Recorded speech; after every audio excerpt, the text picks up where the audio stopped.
You ask Tiger to solve. This deals with linear equations with one unknown. The final result is z equals 7/20. Let's solve it step by step. Simplify the expression. Group like terms. Simplify the arithmetic.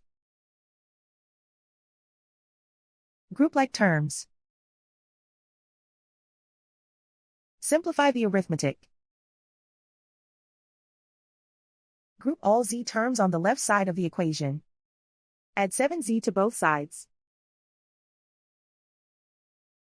Group like terms.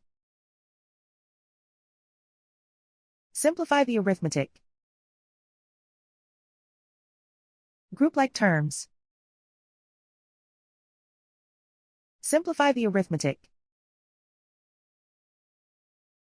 Group all constants on the right side of the equation.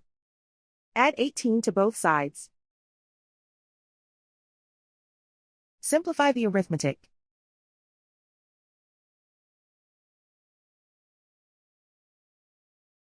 Isolate the z. Divide both sides by 20. Simplify the fraction.